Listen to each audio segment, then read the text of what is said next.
100 रोटी वाला ससुराल। सुनो जी, मुझे तो शीतल की बड़ी फिक्र रहती है। उसका ध्यान तो बस घर के बाहर दोस्तों के साथ घूमने फिरने में ही रहता है। उसे कुछ बोलो तो एक नहीं सुनती। मैं तो कहती हूँ इसकी जल्दी शादी वादी करवा दो, वरना लड़की हाथ से निकल जाएगी। तुमसे ज़्यादा चिंता है मुझे शीतल की शादी की। कल ही वो रामपुर वाले मौसा जी को फ़ोन भी किया था। बता रहे थे एक लड़का है नज़र में। उनका अपना घर है और लड़का भी अच्छा है। अरे तो फिर बस बात चलाओ ना, एक बार देखे तो सही लड़का और घर बार कैसा है। कौन से लड़के की बात चल रही है यहाँ? तुम्हारी शादी की बात चल रही है बेटी। अब तुम्हारी शादी की उम्र हो रही है तो लड़का तो देखना पड़ेगा ना। उफ, वो मुझे अभी नहीं करनी शादी वादी। ये तो मेरे खेलने कूदने के दिन है। बहुत खेल कूद ली तुम। अब घर के काम धाम सीखने की कोशिश करो, समझी? ससुराल जाकर हमारी नाक मत कटवा देना। सब्जी काटनी तो आती नहीं इसको, तो नाक ही कटवाएगी। अरे मैं इसे शादी तक अच्छे से सब सिखा दूंगी। आप तो बस उस लड़के से इसकी शादी के बाद चलवाओ। कुछ दिनों बाद कुणाल और उसकी माँ शीतल को देखने घर आते हैं। कुणाल दिखने में बड़ा ही स्मार्ट होता है। शीतल तो उसे देखती ही रह जाती है। देखो जी, हमारी कोई डिमांड तो है नहीं, बस हम चाहते हैं कि लड़की घरेलू हो, घर के सारे कामकाज संभाल ले। अब आपके परिवार में तो बस 3 ही लोग हैं, पर हमारा तो खूब भरा पूरा परिवार है।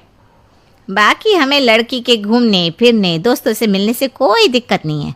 घर का काम करने के बाद जो चाहे सो करे। अरे वाह, ये तो इतने बढ़िया लोग हैं। लड़का भी इतना स्मार्ट है और ऊपर से इन्हें मेरे घूमने फिरने से भी कोई दिक्कत नहीं है। हे भगवान, तूने तो बिना मांगे ही मुझे सब दे दिया।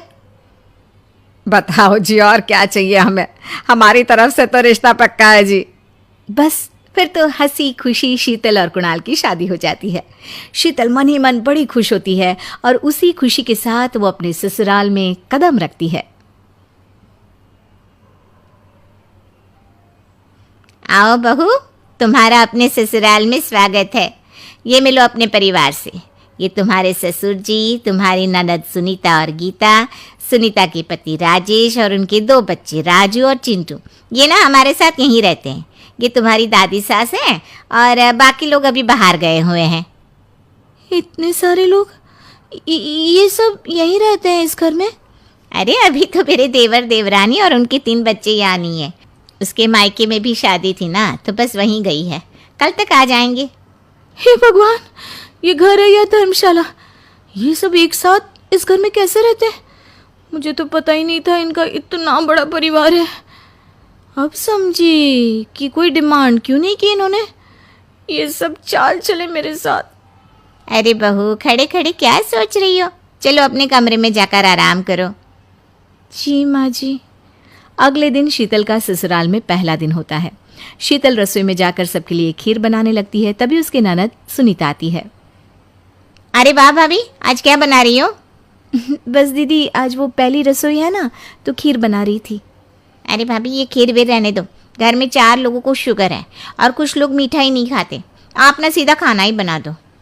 क्या फ़र्क पड़ता है मीठा बने या नमकीन? बस बहू के हाथ की पहली रसोई होनी चाहिए ना। जी दीदी, तो फिर मैं खाना ही बना देती हूँ। आप बता दो खाने में क्या बनेगा?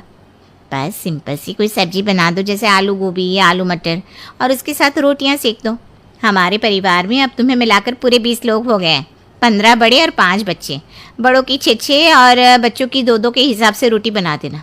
चलो मैं चलती हूँ, सब देख लेना। हाँ, बड़ों की 6-6 रोटी, मतलब कि 15 लोगों की 90 रोटियाँ, और बच्चों की 2-2 रोटी, मतलब 5 बच्चों की 10 रोटियाँ। 90 और 10 मतलब कुल मिलाकर 100 रोटियाँ। हाय, मैं तो मर गई। 100 रोटी अकेले कैसे बनाऊंगी? माँ, ये तुमने मेरी शादी कहाँ कर दी? शादी से पहले तो मैंने कभी 4 रोटी से ज़्यादा नहीं बनाई। शीतल एक बड़ी सी परात में 100 लोगों के हिसाब से आटा निकालती है और उसे गूंथना शुरू करती है। आटा गूंथते गूंथते शीतल के पसीने छूट जाते हैं।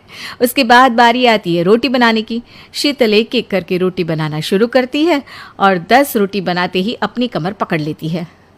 हाय, मैं मर गई। मेरी कमर टूट गई खड़े खड़े, और ऊपर से इतनी गर्मी। मैं 100 रोटियाँ कैसे बनाऊंगी? अरे भाभी, सब बाहर रोटियों का इंतजार कर रहे हैं, जरा जल्दी जल्दी रोटी सेक रोटी दो। वाला ससुराल। सुनो जी, मुझे तो शीतल की बड़ी फिक्र रहती है। उसका ध्यान तो बस घर के बाहर दोस्तों के साथ घूमने फिरने में ही रहता है। उसे कुछ बोलो तो एक नहीं सुनती। मैं तो कहती हूँ इसकी जल्दी शादी वादी करवा दो, वरना लड़की हाथ से निकल जाएगी। तुमसे ज़्यादा चिंता है मुझे शीतल की शादी की। कल ही वो रामपुर वाले मौसा जी को फ़ोन भी किया था। बता रहे थे एक लड़का है नज़र में। उनका अपना घर है और लड़का भी अच्छा है। अरे तो फिर बस बात चलाओ ना, एक बार देखे तो सही लड़का और घर बार कैसा है। कौन से लड़की की बात चल रही है यहाँ? तुम्हारी शादी की बात चल रही है बेटी। अब तुम्हारी शादी की उम्र हो रही है तो लड़का तो देखना पड़ेगा ना। उफ़ो, मुझे अभी नहीं करनी शादी वादी। ये तो मेरे खेलने कूदने के दिन है। बहुत खेल कूद ली तुम। अब घर के काम धाम सीखने की कोशिश करो, समझी? ससुराल जाकर हमारी नाक मत कटवा देना। सब्जी काटनी तो आती नहीं इसको, तो नाक ही कटवाएगी। अरे मैं इसे शादी तक अच्छे से सब सिखा दूंगी। आप तो बस उस लड़के से इसकी शादी के बाद चलवाओ। कुछ दिनों बाद कुणाल और उसकी माँ शीतल को देखने घर आते हैं। कुणाल दिखने में बड़ा ही स्मार्ट होता है। शीतल तो उसे देखती ही रह जाती है। देखो जी, हमारी कोई डिमांड तो है नहीं, बस हम चाहते हैं कि लड़की घरेलू हो, घर के सारे कामकाज संभाल ले। अब आपके परिवार में तो बस 3 ही लोग हैं, पर हमारा तो खूब भरा पूरा परिवार है। बाकी हमें लड़की के घूमने फिरने, दोस्तों से मिलने से कोई दिक्कत नहीं है। घर का काम करने के बाद जो चाहे सो करे। अरे वाह, ये तो इतने बढ़िया लोग हैं। लड़का भी इतना स्मार्ट है और ऊपर से इन्हें मेरे घूमने फिरने से भी कोई दिक्कत नहीं है। हे भगवान, तूने तो बिना मांगे ही मुझे सब दे दिया। बताओ जी, और क्या चाहिए हमें? हमारी तरफ से तो रिश्ता पक्का है जी। बस फिर तो हंसी खुशी शीतल और कुणाल की शादी हो जाती है। शीतल मन ही मन बड़ी खुश होती है और उसी खुशी के साथ वो अपने ससुराल में कदम रखती है। आओ बहू, तुम्हारा अपने ससुराल में स्वागत है। ये मिलो अपने परिवार से। ये तुम्हारे ससुर जी, तुम्हारी ननद सुनीता और गीता, सुनीता के पति राजेश और उनके 2 बच्चे राजू और चिंटू। ये ना हमारे साथ यहीं रहते हैं। ये तुम्हारी दादी सास हैं और बाकी लोग अभी बाहर गए हुए हैं। इतने सारे लोग, ये सब यहीं रहते हैं इस घर में? अरे अभी तो मेरे देवर देवरानी और उनके 3 बच्चे यहाँ नहीं है। उसके मायके में भी शादी थी ना, तो बस वहीं गई है। कल तक आ जाएंगे। हे भगवान, ये घर है या धर्मशाला? ये सब एक साथ इस घर में कैसे रहते हैं? मुझे तो पता ही नहीं था इनका इतना बड़ा परिवार है। अब समझी कि कोई डिमांड क्यों नहीं की इन्होंने। ये सब चाल चले मेरे साथ। अरे बहू, खड़े खड़े क्या सोच रही हो? चलो अपने कमरे में जाकर आराम करो। जी माँ जी। अगले दिन शीतल का ससुराल में पहला दिन होता है। शीतल रसोई में जाकर सबके लिए खीर बनाने लगती है। तभी उसके ननद सुनीता आती है।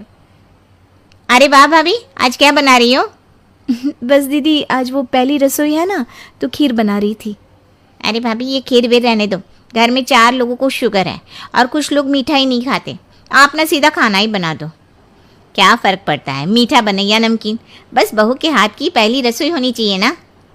जी दीदी, तो फिर मैं खाना ही बना देती हूँ। आप बता दो खाने में क्या बनेगा। बस सिंपल सी कोई सब्जी बना दो, जैसे आलू गोभी या आलू मटर, और उसके साथ रोटियां सेक दो। हमारे परिवार में अब तुम्हें मिलाकर पूरे 20 लोग हो गए हैं। 15 बड़े और 5 बच्चे। बड़ों की 6 और बच्चों की 2 के हिसाब से रोटी बना देना। चलो मैं चलती हूँ, सब देख लेना। हाँ, बड़ों की 6 रोटी, मतलब कि 15 लोगों की 90 रोटियाँ, और बच्चों की 2 रोटी, मतलब 5 बच्चों की 10 रोटियाँ। 90 और 10 मतलब कुल मिलाकर 100 रोटियाँ। हाय, मैं तो मर गई। 100 रोटी अकेले कैसे बनाऊंगी? माँ, ये तुमने मेरी शादी कहाँ कर दी? शादी से पहले तो मैंने कभी 4 रोटी से ज्यादा नहीं बनाई। शीतल एक बड़ी सी परात में 100 लोगों के हिसाब से आटा निकालती है और उसे गूंथना शुरू करती है। आटा गूंथते गूंथते शीतल के पसीने छूट जाते हैं। उसके बाद बारी आती है रोटी बनाने की। शीतल एक एक करके रोटी बनाना शुरू करती है और 10 रोटी बनाते ही अपनी कमर पकड़ लेती है। हाय, मैं मर गई। मेरी कमर टूट गई खड़े खड़े, और ऊपर से इतनी गर्मी। मैं 100 रोटियाँ कैसे बनाऊंगी? अरे भाभी, सब बाहर रोटियों का इंतजार कर रहे हैं, जरा जल्दी जल्दी रोटी सेक दो। सब